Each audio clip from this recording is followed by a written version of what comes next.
1/7/2026। প্রিয় সাংবাদিক ভাইয়েরা, আসসালামু আলাইকুম। হিন্দু ভাইদের জানাই নমস্কার। আজ আমরা অত্যন্ত মত নিয়ে আপনাদের সাথে হাজির হয়েছি। আপনারা অবশ্যই জানেন, শাহ ফতে আলী পরিবহন উত্তরবঙ্গের একটি অত্যন্ত পরিচিত, জনপ্রিয় এবং সাধারণ মানুষের আস্থার প্রতীক। দীর্ঘদিন ধরে আমরা অত্যন্ত সুনামের সাথে যাত্রী সেবা দিয়ে আসছি। শত শত শ্রমিক ভাইদের অক্লান্ত পরিশ্রমে এবং সাধারণ যাত্রীদের ভালোবাসায় এই পরিবহনটি চলাচল করে আসছে। প্রিয় সাংবাদিক বন্ধুগণ, অত্যন্ত দুঃখের বিষয় যে কোনো প্রকার যৌক্তিক কারণ ছাড়াই হঠাৎ করে গত 7/5/2026 তারিখে ঢাকা মহাখালীতে অবস্থিত আমাদের শাহ ফতে আলী পরিবহনের প্রধান কাউন্টারটি বন্ধ করে দেওয়া হয়। দীর্ঘদিন অতিবাহিত হয়ে গেলেও সেই কাউন্টারটি আর খুলে দেওয়া হয়নি। একটি পোস্ট কাউন্টার বন্ধ থাকার অর্থ শুধু একটি অফিস বন্ধ থাকা নয়, এর সাথে জড়িত আসছে উত্তরবঙ্গের হাজার হাজার যাত্রী যাতায়াতের চরম ভোগান্তি এবং এই পরিবহনের সাথে যুক্ত শত শত শ্রমিক ও তাদের পরিবারের জীবিকা নির্বাহের পথ বন্ধ হয়ে যাওয়া। উক্ত কাউন্টার বন্ধ থাকায় আমাদের অধিকাংশ শ্রমিক ভাই তাদের পরিবার পরিজন নিয়ে অনাহারে অর্থাহারে অতি কষ্টে দিন কাটাচ্ছে। প্রিয় সাংবাদিক ভাইরা, আমরা আইনের প্রতি শ্রদ্ধাশীল। গত 7/5/2026 তারিখে কাউন্টারটি বন্ধ হওয়ার পর থেকে আমরা নিয়মতান্ত্রিক উপায়ে একটি সমাধানের জন্য সর্বোচ্চ চেষ্টা করেছি।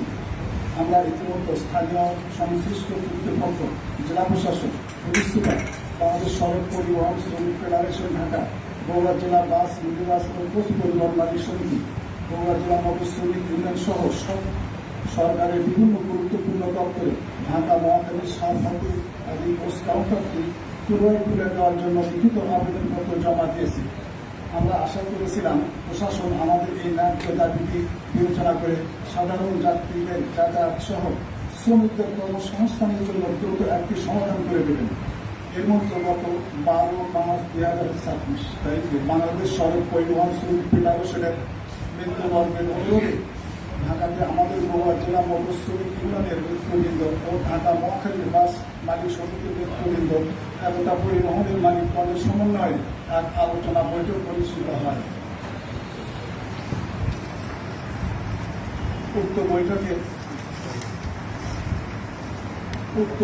নেতৃবৃন্দ ঈদ-উল আজহা অনুষ্ঠানের 15 দিনের মধ্যে আলোচনা সাপেক্ষে ঢাকা মহাখালী পোস্ট কাউন্টারটি খুলে দেবেন বলে আমাদেরকে আশ্বাস দেন। কিন্তু অত্যন্ত দুঃখের বিষয় যে এতদিন পার হয়ে গেলেও প্রশাসন ও মালিক শ্রমিকের নেতৃবৃন্দের পক্ষ থেকে কোনো প্রকার পদক্ষেপ বা সমাধান ব্যবস্থা করা হয় নাই। প্রিয় সাংবাদিক বন্ধুগণ, দীর্ঘদিন যাবৎ ঢাকা মহাখালী শাহ ফতে আলী পোস্ট কাউন্টার বন্ধ থাকায় উত্তর পরিবহনের শ্রমিকদের রুজির পথ বন্ধ হয়ে যাওয়ায় শ্রমিকদের মাঝে চাপা ও চরম উত্তেজনা বিরাজ করিতেছে। এমন অবস্থায় আমরা সাধারণ শ্রমিকগণ সুনির্দিষ্ট কিছু দাবি প্রশাসনের সংশ্লিষ্ট সংস্থার নিকট তুলে ধরছি। দাবি সমূহ: 1. অবিলম্ব ঢাকা মহাখালী শাহ ফতে আলী পোস্ট কাউন্টার তুলে দিতে হবে। 2. ঢাকা মহাখালী মালিক সমিতির একক ও অযৌক্তিক সিদ্ধান্ত বাতিল করে সকল পরিবহনের স্বাভাবিক চলাচল নিশ্চিত করতে হবে। 3. শ্রমিকদের কর্মস্থলে লাঞ্ছিত বন্ধ করতে হবে। 4. সকল পরিবহন যেন সমানভাবে ব্যবসা করার সুযোগ পায় সেই পরিবেশ তৈরি করতে হবে। উপস্থিত সাংবাদিক বন্ধুগণ, আমরা একটি কথাই বলতে চাই, আমরা কোনো বিশৃঙ্খলা চাই না। আমরা যাত্রী সেবা নিশ্চিত করে নিজের কর্ম করে শান্তিতে মুক্ত ভাব উত্তর থেকে খেয়ে বেঁচে থাকতে চাই। আমরা উপযুক্ত দাবি সমূহ আগামী 48 ঘন্টার মধ্যে মেনে নেওয়ার জন্য সরকারি উচ্চ মহল, স্থানীয় প্রশাসন, সংশ্লিষ্ট সকল সংস্থার নিকট জোর দাবি জানাচ্ছি। অন্যথায় আমরা সাধারণ শ্রমিকরা ঐক্যবদ্ধ হয়ে রাজপথে নামতে বাধ্য হব। প্রয়োজনে একতা পরিবহন ঢাকা মহাখালী থেকে বগুড়া নওগাঁতে চলাচলকৃত পোস্ট গাড়িসমূহ বন্ধ করতে বাধ্য হবে। প্রিয় সাংবাদিক ভাইরা, আমাদের এই যৌক্তিক ন্যায় সঙ্গত দাবি সমূহ আপনার প্রিন্ট, ইলেকট্রনিক্স ও অনলাইন মিডিয়া সহ সকল আলোচিত পত্র পত্রিকায় মাধ্যমে প্রকাশের জন্য